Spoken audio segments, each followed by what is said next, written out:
Merhaba, iyi akşamlar değerli izleyiciler. Kusura bakmayın, bugün tekniki bir nedenden dolayı aslında bu programı saat 9'da başlayacaktı. Ee, Benden kaynaklı bir teknik sorundan dolayı programımız biraz geciktiği için herkesten çok çok özür diliyoruz. Evet, biliyorsunuz daha önce de Facebook sayfası üzerinde birçok program yaptık. Bugün de iki değerli misafirimiz var. Onları size tanıştıracağım. Aslında bu programımızı hazırlamamızın nedeni biliyorsunuz gündemde çokça olan mezarlıklar meselesiydi. E, Değerli izleyiciler, mezarlıklar her halkın ve inancın gelenekselleşmiş bir kültürüdür. Tarihi çok eskidir mezarlıkların. Ölüye, mezarlığa saygı bir ahlak ölçüsüdür aslında. Toplumdan da olduğunun da göstergesidir aynı zamanda. Düşünsenize savaşlarda bile bu bir değer olarak kabul edilir. Çatışmaların en yoğun yaşadığı süreçte bile iki taraf karşılıklı e, ahlak ölçüleri içerisinde birbirlerine müsaade ederler, cenazelerini alırlar. Bu herhangi bir anlaşma ile de yapılmaz.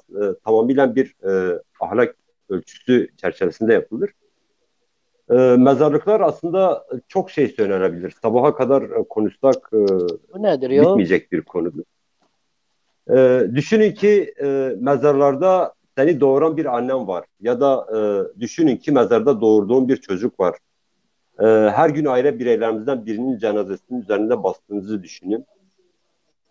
Her mezarlığa gittiğimizde kullandığımız yani üzerine bastığımız yolda mezarlar olmaz. Çünkü orası mezarlığa gitmek için içeriden dolaşmak ya da yapılan betonların üzerinde yollar yapılır. Kaldırımlarda hem de istif halinde cenazeler olmaz, olmamalı. Dünya halklarının tarihine bıraktığımızda ölüler bile ölülere dönük etkinlikleri dinlerine göre yani her dinde hangi dinde düşünürseniz düşünün gerek şamanizm, Hinduizm, Manihizm ya da Hristiyanlıkta bütün dini geleneklerde defnedilme şekilleri vardır. Hepsinde de ölüye saygı vardır. Yani bütün inançlarda da ölülere saygı vardır. Şu anda ezici çoğunluğu Sünni Müslüman olan Türkiye'de de ölüye saygı esastır. Hazreti Muhammed'in İslam peygamberi ve sünnetleri müminler için esaslarındandır. Hatta Hazreti Muhammed'in gayrimüslim olmayan birinin cenazesi geçtiğinde ayağa kalktığı meselesini hemen hemen bilmeyenimiz yoktur doğrusu.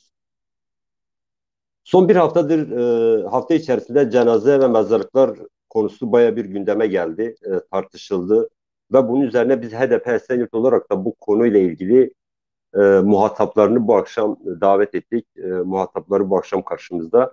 Bu akşamki konuklarımız Anya Kayder, Anadolu Yakınlarını Kaybedenler Derneği, Yardımlaşma Dayanışma Derneği üyeleri, Sayın Yusuf Yalvaç ve Hüseyin Arvas ile beraberiz, karşınızdayız. Hoş geldiniz diyoruz size. Hoş bulduk. Teşekkür Ee, ederim. Şimdi Hüseyin Bey, Hüseyin Arvas, ilk sizden başlamak istiyorum. Ee, Bildiğiniz gibi bu korona sürecinde halkın sağlığı tehdit altındayken evde kal söylemiyle toplum topyekün evde izole edildi. Hükümet diğer yandan 40 yıllık aşkın bir savaşın tarafı olanların mezarını yıkıp bozarken sesi çıkmamıştır.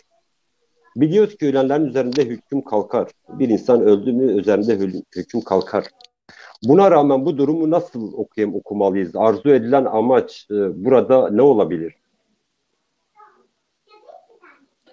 Merhabalar. Ben de bütün bizi Merhaba. izleyen kitlelerimize, seyircilerimize en derin duygularımla selamlıyorum. Doğrusu tabii bütün insanlık ailesinin başına musallat olmuş yaklaşık bir 3-4 aydır bir virüsten bahsettiniz. Bu genelde bir 100 yılda bir, belki 50 yılda bir değişik isimlerle veya değişik versiyonlarıyla işte çevre faktörleri olsun, belki insanların dünyayla olan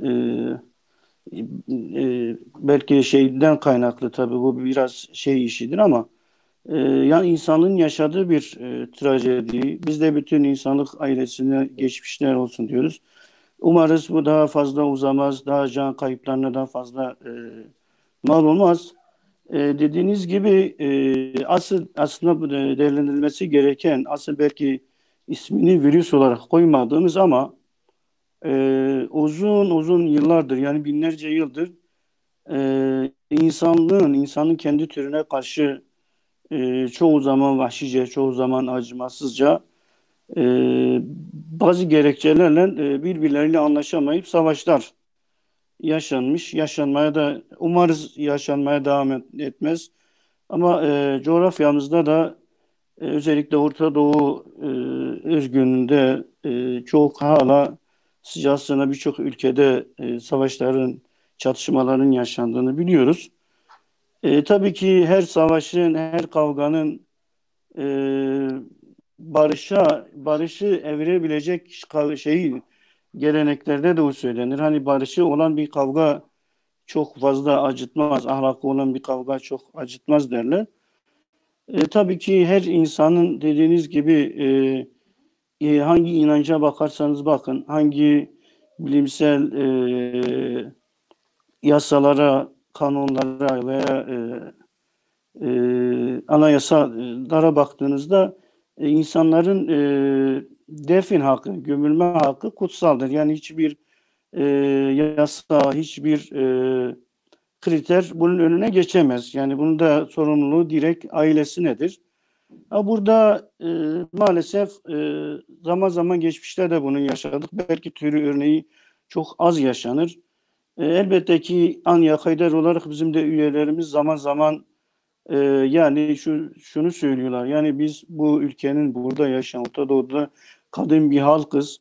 Burada yaşıyoruz. Yani Anzaklardan bilmem nerelerden gelip de burada hayatını savaşarak hayatını kaybeden insanlar kadar en az bizim çocuklarımızın itibar görmesi, en az da saygınlık görmesi gerektiğini söylüyorlar. Elbette ki yani dediğiniz, siz de biraz değindiniz. Yani bir insan bu dünyayla ilişkisi kesildikten sonra hiç kimse yargılayamaz. Hatta beşer olarak. Çünkü artık halkla, e, Allah'la olan onurlu mu değil mi o artık orada e, bunun ölçütü var. Hiç kimse yargılayamaz. Hiç kimse bunu herhangi bir şeyle itham edemez. Çünkü hüküm bitiyor. O insanın artık dünyayla ilişkisi bitiyor. Burada aslında yapılmak istenen dediğim gibi bu eğer bu onurlu bir yaşam verim hayatını kaybetmişse bu değerler yani buradaki söz konusu saldırılar ailelerine yapılmak istenen eziyettir. Mesele biraz ailelerini rencide etmek, ailelerini yani deyim yerindeyse sürekli bir işkenceye tutmaktır. O anlama geliyor. Kaldı ki e, yani bir 40 yıllık bir çatışmalı süreç. Hatta bu ülkede bunu en resmi ağızlar bile bir savaş olarak da ilan edildi. Yani bu savaşta biliyoruz ki yani yüzlerce belki binlerce cenaze kırlarda e, dağlarda bırakıldı. Bu da bir anayasa olarak da bir devletin bunu getirip ailelerine e, teslim etme sorumluluğu tabii ki veriyor. Ama maalesef bunu yapmadılar. Yapmadıkları gibi de eğer bugün bu saldırılara karşı bu ülkenin Cumhuriyet Savcıları, Adalet Bakanı, İçişleri Bakanları eğer sessiz kalıyorsa yani burada bir aslında şey var. Yani bir şeyler aramak gerekiyor. Yani ben gerçekten ya onlardan habersiz ise bu saldırılar gereğini yapmaları gerekiyor. Yani sonuçta e, yani her toplumun bir ahlak değeri, inanç gereği biliyorsunuz yeni bir bayram, şu an bayramı yaşıyoruz. Dini bayram. Yani her ailenin gidip çocuğunun başında inancına göre bir dua etmesi, bir anması hakkı var. Haklarıdır bu. Ama maalesef bu ellerinden alınıyor. Yani bunun başka bir izahı yok. Biz de acilen hem ulusal hem uluslararası insan hakları korum kuruluşları biz davet ediyoruz. Yani hem Türkiye'deki vicdanlı Müslümanları hem vicdanlı demokrat ve emekçi kesimleri de biz aynı şekilde duyarlılığa çağırıyoruz. Yani zaten Orta Doğu'daki bu hastalık işte her şeyde, en ufak bir şeyde bir ön yargılı bir ayrıştırmadan kaynaklı bunlar süre ediyor. Bunların artık son bulması gerekiyor. Biz de bunun son bulmasını ümit ediyoruz. Her vatandaş gibi dileğimiz, Evet, arzumuz budur. Ee, evet, teşekkür doğru. ederim. Yani aynı zamanda sadece elbette dini yani din manevi yönüyle çok hakikaten değerli kavramlardır. Aslında bir bakıma da hani ahlaki bir değerdir. Yani toplumun ahlak ölçüsüdür aynı zamanda. Teşekkür ediyorum bu açıklamalarınızdan dolayı. Yusuf Yalvaç, size bir soru sormak istiyorum. Şimdi Evet, buyurun. biliyorsunuz basına yansımıştı. 2015'te 20 Ağustos 2015'te basına yansımıştı. Muş'ta çatışmada yaşamını yitiren Ekin Van'ın cansız bedeni çıplak bir şekilde Muş'ta teşhir edilmişti. Şimdi buna baktığınız zaman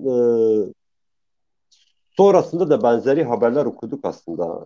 Yani sadece onda sınırlı değil. Sonrasında da benzer haberler çok okuduk. Şimdi Kilyos mezarlığına getirilen ve 40 yıllık aşkın bir savaşın tarafı olan insanların cenazelerinin kaldırım yollarına defnedildiği ve üzerine asfalt döküldüğünü yine basında okuduk. Bu hatta sıkça basında rastladığım haberlerden biri, basında okuduk. Bu uygulamanın toplumsal ahlaki yönü değerlendirebilir misiniz? Evet, tabii ki yani bu noktada biz bunu değerlendirirken gerçekten bir tarihsel bir durumu vardır. Ee, Ona girmeden önce başta bu programı hazırlayan ve dinleyen bütün arkadaşlara bütün arkadaşları selamlıyorum. Saygıyla, sevgiyle selamlıyorum. Bugün biliyorsunuz 26 Mayıs tarihimizde de önemli bir gündür. 26 Mayıs'ın tarihindeki e, yaşanan mesela bir sene önceki durumu ele aldığımızda cezaevlerindeki milyonlarca Leyla Güven'den başlayan binlerce insanın bedenini açlık grevine yatıran insanlar. Bugün 26 Mayıs'ta biliyorsunuz tecride yönelik tecride yönelik bir görüşme ile sonlandırılmıştır. Bu da cezaevindeki binlerce arkadaşların bu noktada yeniden hayata dönüşme noktasında önemli bir gündür. Tabii bunun hem siyasi bir yönü vardı, hem insani bir yönü vardı, hem İslami bir yönü vardı bununla ilgili. Ben onunla başlamak istiyorum. İkinci bir şey biliyorsunuz, biz bir Ramazan bayramı yaşıyoruz. Toplumumuzdaki, inancımızdaki bütün insanların ve bütün toplumun bu Ramazan bayramını kutluyoruz. Her ne kadar virüs hastalığıyla insanlar 2 aydır bir evlerinde kapalı bir şekilde e, bir dönemi yaşıyorsa buna yönelik de Ramazan bayramını herkese kutluyorum. Sorunuza giriyorum. Evet, biliyorsunuz 2015 2015'teki Muş'taki yaşanan bir kadının cinsi bedeniyle çıplak yollara atılarak gerçekten bu kadar teşhir etmenin ne insani ne insani ne din ne ne de hukuki bunun hiçbir yönü yoktur. Bu sadece bununla sınırlı değil biliyorsunuz. Şırnak'ta da sanırım 2016'da panzara panzara bir insan bedenini bağlayarak sürüklenmiştir. Yani bedeni yine Cizre Bodrumlarında Mehmet Tunçlar gibi insanlar insanlar bu durumlarda yakılarak yüzlerce insan katledilmiştir. Buna yönelik Tayyip analar hatırlıyorsunuz, hepimiz hatırlıyoruz. Haftalarca sokakta bir kadının, bir yaşlı bir ananın cenazesi sokakta kalmıştır. Gene Cizre'de yaşanan bir çocuğun ölümü haftalarca buzdolabında saklanmıştır. Buna yönelik bu tür şeyler oluyor. Ama geldiğimiz noktada siz biraz mezarlıkları açtınız, sorusunu sordunuz. Bu tarihsel boyutuna baktığımız zaman evet. Yani tarihten beridir bu yaşanan dramlar Alişer'den Zarife'ye kadar Şeyh Said'den Seyyid Rıza'ya, yani belki Seyyid Rıza Şeyh Said döneminde, yani Diyarbakır meydanında dar ağacına kesip idam edilen insanları gerçekten cenazeleri belki bir betonun altına toplu bir şekilde gömülerek bugüne kadar da bunların cenazelerine bile ulaşılmamıştır. Bunun yanında Seyyid Rıza'nın, bunlar Kürt, kanaat ve öncü insanları. Bunun cenazesi bile yoktur. Bir cenazeye karşı veya bir mezarlığa karşı bir insanın duruşu, dinimizde şu söyleniyordu, ben bunu çok iyi hatırlıyorum. Yani bir mezarın yanından geçerken sakın din olarak söyleniyordu, bir ıslık çalmayın ya da bir şarkı söylemeyin. Bir mezarlık kenarından geçerken o mezarlığa saygınlık bir Fatiha okuyarak geçebiliyordu. Ama maalesef günümüzdeki mezarlıklar, günümüzdeki yaşanan bu durumlar, yani bir mezara, bir ölüye bu kadar tahammülsüz bir ölünün mezar taşına bu kadar saldırmak nasıl bir sistemdir, ben bunu anlayamıyorum. Ben bazen de şunu düşünüyorum. Bizim bir Kürtler özellikle büyük metropollerde ölürken, yani çünkü mezarlarımıza tahammül edilmediği için bunun birçoğu memleketlere götürülüyor. Eğer bu memlekette biz bir mezar kurup da bu mezarın başında bir taş koyarsa, o taşın üzerine Bismillah diye, Allah'ın kelamı Bismillah diye bunu Kürtçe yazarsak, o mezarın taşı bile parçalanabilir bir diye kaygılarımız vardı. Bu noktayı ele aldığımızda gerçekten insani, hukuki, adaleti neresindeyiz, nasıl düşünülür onu çözemiyoruz. Bir ölünün korkusu ne olabilir? Bir mezardaki ölen bir insanın tahammül edilmeyişinin ne olabilir? Şu anda ben bir aile olarak, ben de belki tam olarak bilmiyorum ama 20-22 yıldır bir evladımı arayan biriyim. Belki Garzan mezarlığında ben de bunlardan, mağdurlardan biriyim. Bitlis'te başvuru yaptım. Sonra bu mezarlıklar 281 tane insan cenazesi oradan loderlerle, dozerlerle çıkarılarak İstanbul Adli Tıp'a gönderilmiştir. Ve Adli Tıp'ta 285 insanın arasında yaklaşık 15 tane cenazenin ailelerine teslim edilmiştir.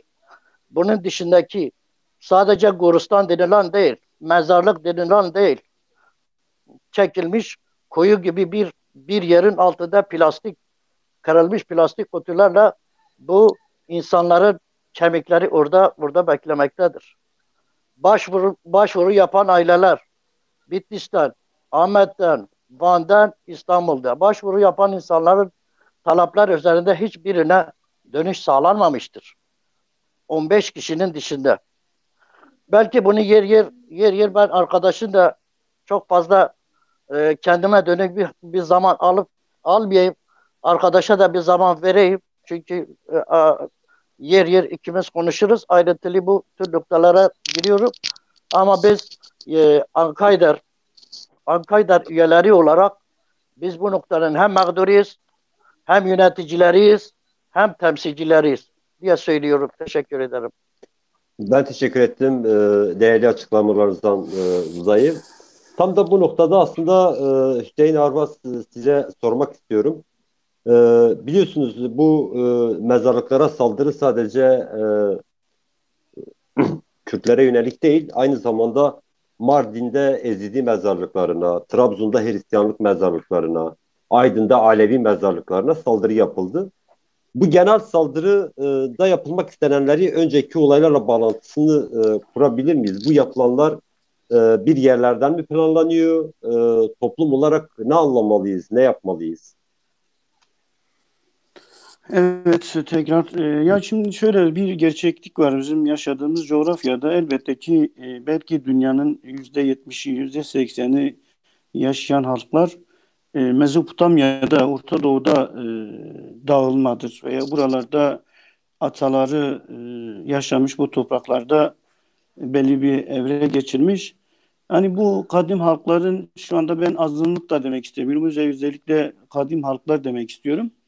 Yani kadim halkların insanlık tarihi var olduğu sürece bu topraklarda çoğu zaman barış içinde yaşamışlar. Hatta bu maalesef bu girişimlerde bulunanlar, bu saldırıları yapanlar sanırım tabii ki belki bir troll mantığı, troll dediğimizde aslında trollük sadece işte sosyal medya üzerinden değil, maalesef birçok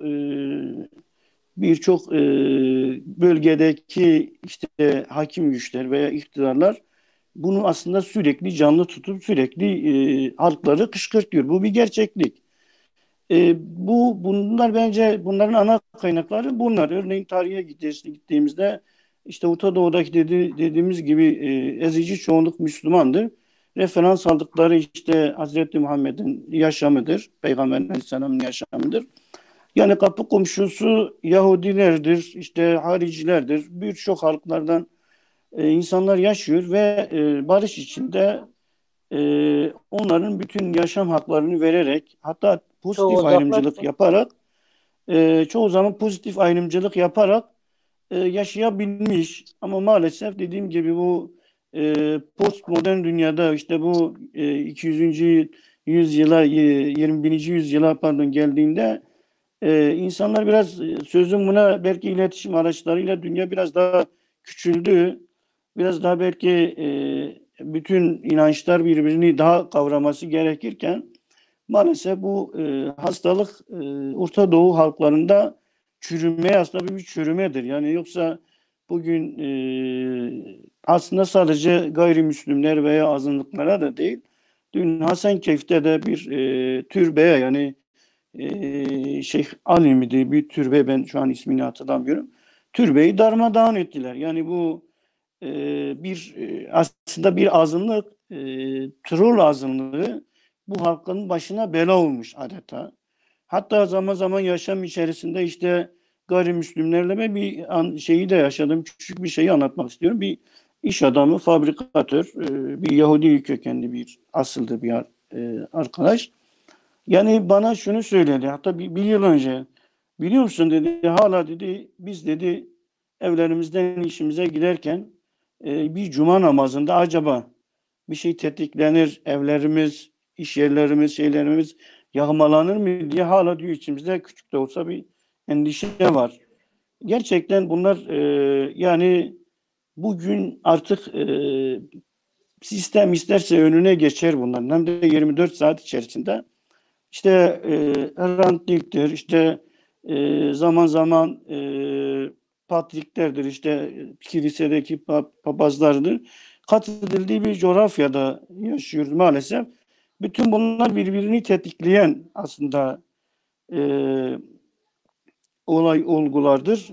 Bu da bir yani aslında bunu mahkum etmek gerekiyor insan olarak. Çünkü insanlık ailesi bütün dünyadaki bir türdür. İnsanlar yani bütün semavi dinlerde insanlığın iki kişiden bir kadın bir erkekten işte Adem'le Havva'dan dünyaya geldiğini iddia ediyoruz veya bütün şey odur. Semavi dinlerin e, genel kabulü budur. Gelin görün ki bugün birbirinin mezarına toprağın altına işte bu dünya ile ilişkisini kesen bir gerekçeyle aslında birçok kesime yaşam hakkı tanınmıyor. Yani veya o toprakta kalma hakkı da tanınmıyor. Biraz durum budur. İkinci sorunuz bunun içinde ben biraz şey unuttum. İkinci.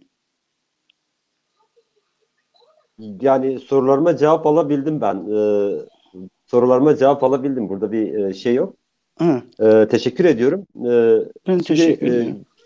Sayın Yusuf Yalaç, siz Şeyh Said'den bahsettiniz. Şimdi tabii ki 1925'te Şeyh Said, 1938'de Seyit Rıza Kürt isyanı yaptıkları gerekçesiyle İstiklal mahkemelerinde yargılanıp idam edildiler. Ancak mezarlıkları belli değil. 80'li ve 90'lı yıllarında yüzlerce baskılara karşı sesini yükselten insanların cansız bedenleri Kasaplar Deresi'ne doldu. Yani bu süreci şöyle bir göz önünde bulundurduğumuzda ve 2020 göz önünde bulundurduğumuzda bu mezarlıklara yapılanlarla bir bağlantı kurabilir miyiz? Evet, yani tabii bu noktayı ele aldığımızda, Şeyh Said'i ele aldığımızda 95 yıl önceki 1925'ten günümüze dayanan 95 yıllık bir tarihtir. Ve Seyyid Rıza'nın da 38'lerden günümüze dayanan bunlar hepsi Kürt kanaat önderleridir ve Kürt öncüleridir. Sadece Kürt olduklarından dolayı bu tür şeyler söyleniyor. Acaba ben bazen insan olarak bunu düşünüyorum. Yani sanırım 47 tane insan Diyarbakır Şeyh Said döneminde Diyarbakır meydanında asılmıştır, 47 tane insana. Bu 47 tane mezarın olan 95 yıllık bir tarih nezli ele aldığımızda bu Şeyh Saidler veya o 47 tane arkadaşı unutuldu mu, unutulmadı. Ama biz şunu söylüyoruz. İnsanların bedenlerine belki fiziki olarak birçok şey yapılabiliyor. Fakat bu da sorulması gereken bir durumdur. Sorulması gereken bir durumdur. İnsanın bedeniyle oynamanın hiçbir anlamı var mı?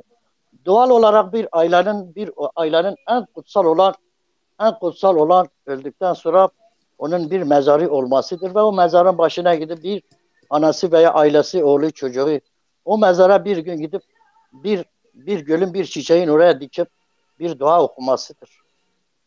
Biz Türkiye'de diyoruz ki %99 insanlar Müslümandır. %99'u Müslümansa eğer dinde bu yoksa, eğer inançta bu yoksa, biz hangi %99 İslam ülkesidir diye biliyoruz. Bunlar sorulması gereken bir şeydir.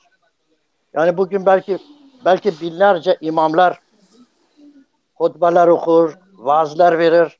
Peki bunlar yapılırken bu gibi dine aykırı olan bir şeyi de dile getiriyorlar mı? Ben burada çağrı yapıyorum. Eğer eğer eğer bir temsilci olarak İslamiyet'i ve dinin kaidelerini, dinin inançlarını yerine getiriyorsak dinin adaleti ortadadır. Bunların da yapılması gerekiyordu. Ve yapılmıyor.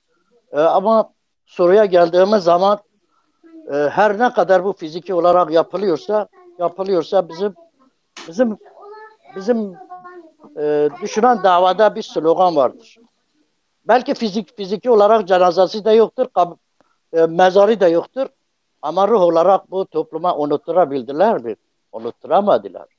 Onun için hala Şeyh Said birçok kesimin binlerce, milyonlarca insanın nezdinde bir tarih sayfasına yer almıştır. Yine Seyyid Rıza aynı. Yine Ali Şirle Zarife aynı. Yani dayanan bu tarihe geldiğimiz zaman bu hiçbir zaman unutulmasın ki bu sadece bunu yaparak bir toplumun veya bir inancın tarihi yok oluyor anlamına gelmiyor. Bu tarih yok olmaz. Ama ilçelerle biz bu çağrı yapıyoruz. İnsani, adalet, hukuk, din ve inançlarla herkes kendi mevcut olduğu inancına ve olduğu düşüncesine düşündüğü kendi hakikatini ortaya koyarak bunun hesabını oturup sorgulamalıdır kendini. Sistemler de tam da böyledir. Bunun yani 40 yıllık bir dönemde yaklaşık 40-50 bin tane insan ölmüştür. Bu 40-50 bin insan, bu 40-50 bin insanın belki yüzde 50'nin mezarları yoktur. Peki aileleri tarafında, o mağdur olan aileleri tarafında bu beklentiler ya da bunlar unutuldu mu? Unutulmuyor. Torunlarından, yani çocuklarından, torunlarından nesline kadar bu yayılacaktır. Bana göre e, bütün inançlı olan insanlar, bütün adalet düşüncesi taşıyan insanlar, bunların hepsinin sorgulaması yapılmalı ve bir an önce bu noktaların özellikle insanların gözü önünde veya insanlara aykırı bir şekilde bunların yapılmaması noktasında bir çağrı yapıyorum. Evet. Teşekkür ediyoruz. Sağ olun değerli açıklamalarınızdan.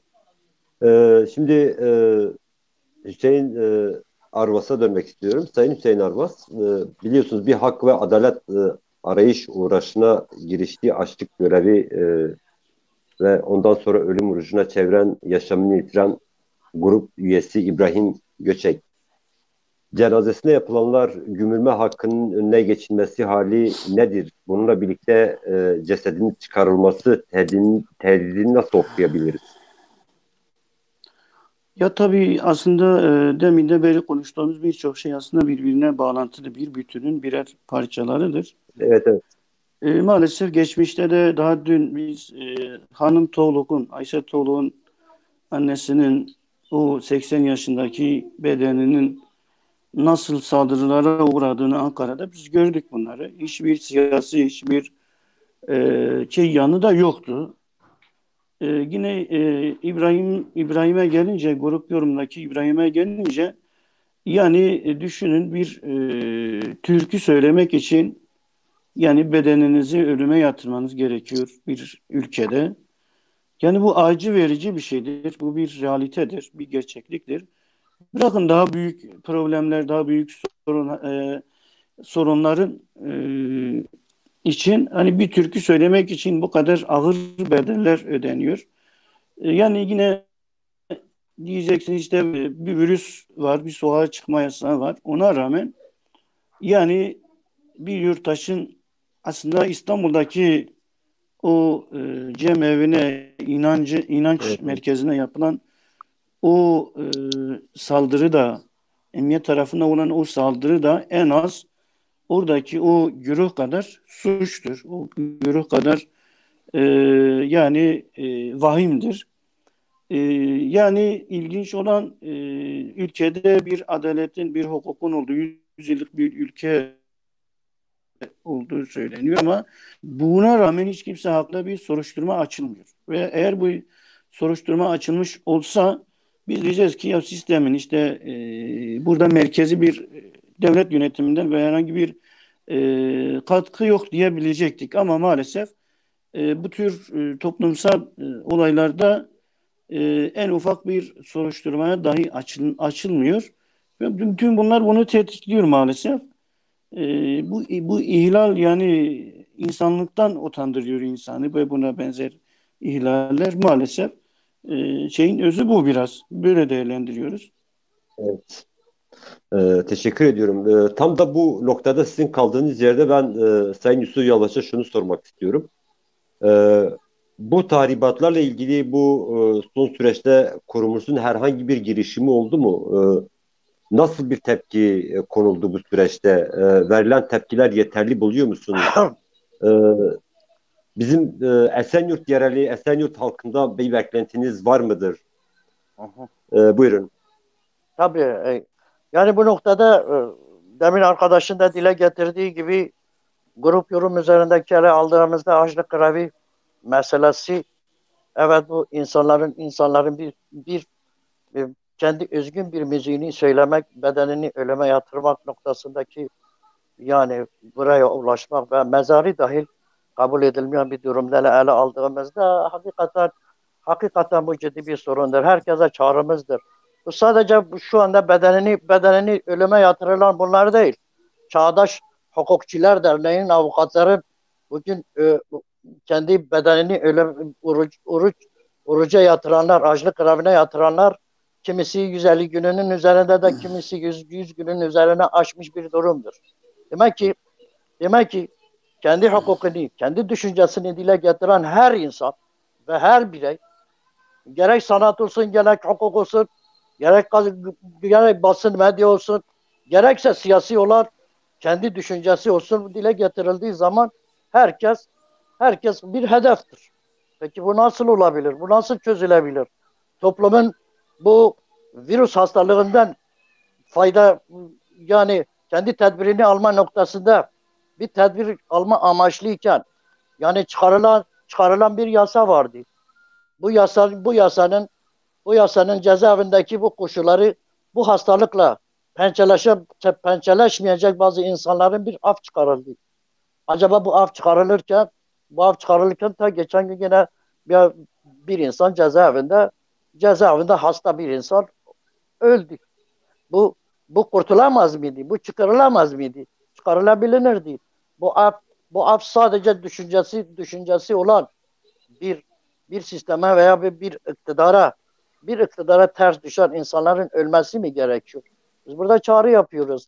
Madem bir insan kavramı varsa, madem bir adalet kavramı varsa bu adalet kavramı herkes için geçerlidir. Herkes için önemlidir. Bunun olması gerekiyor. Yani bir insanın bir insanın bir insanı ölüme sürüklemek ne kadar doğrudur? Ama burada Esenyurt HDP üzerinde bu programı yapılırken Esenyurt'taki halka ve bütün halkımıza ben bir çağrı yapmak istiyorum bu noktada. Evet, bu noktada eğer bu dönemlerde, bu hastalık dönemlerinde bazı hukuklar, bazı sağlık durumları ele alınırsa bu belediyelere kayyum atılan kayyumların anlamı nedir o zaman? Belediyelere kayyum atanıyor. Ta bu hastalık döneminde 11 mi 13 tane belediyelere kayyum atandı. Bu nasıl olabiliyor? Bir tarafı bir şey önlüyorsun, öbür tarafta bir şey de kapatıyorsun. Ve bu kayyum atanan yerlere bir sürü insanın işsiz kalmasıdır. Bir sürü insanın mağdur olması demektir. Halk tarafında seçilmiş bir durum vardır. Bunları da ele almak gerekiyor. Hepsi birbirine bağlantılıdır. Esenyurt'taki halkla biz Ankayder üyeleri olarak biz bir çağrıyı da yapmak istiyoruz. Bugün mevcut olan özellikle Garzan mezarlığı, ben bir baba olarak 1900 yani 2010'da Bitlis'te ben bir dava açtım bununla ilgili. İstanbul'da şu anda Garzan mezarlığında sayısı tam netleşmiyor. Sanırım 256 mi, tam sayısı çok belli değil. Yani bu çocuğunu bulamayanlar, çocuğunu arayanlar, bütün aileler Ankayder üzerinde bizim gibi arkadaşlara kurum üzerinde gelip ihale üzerinde adli tıbba bir başvuru yapabilirler. Kan testlerini yapabilirler. Bizim çağrımız budur. Herkes bu meseleye, yani mağdur olar, çocuğu olar, bütün ailelere bizim burada bu çağrı, sizin vesile olduğunuz bir programda biz burada çağrı yapıyoruz. Kendinize sahip çıkın, kurumunuza da sahip çıkın. Biz sizin yanınızda elimizden geldikçe bir e, derneğin üyesi olarak biz de sizin yanınızdayız. Biz de bu derneğin mağduruyuz ve bu mağdur olarak da aynı zamanda elimizden gelen ne varsa sizinle birlikte bu işi sürdürmeye çalışacağız. Böyle bir çağrı yapıyorum. Çok teşekkür ediyorum bu akşam programımıza katıldığınız için. Biz de ülkemizde mezar taşı okuyucuları ve mezar kazıcılarıyla doldurmak isteyenlere inat, aydınlık, umut, özgür yarınlara inanan bütün cesur insanlar yüreklere, zindandaki yoldaşlarımıza selam gönderiyoruz. Tekrar Çok teşekkür ederim programımıza katıldığınız için. Evet, değerli izleyiciler, programımızın da sonuna geldik. Hepinize sabrınızdan dolayı çok teşekkür ediyorum. Bir dahaki programda görüşmek dileğiyle. Hoşça kalın.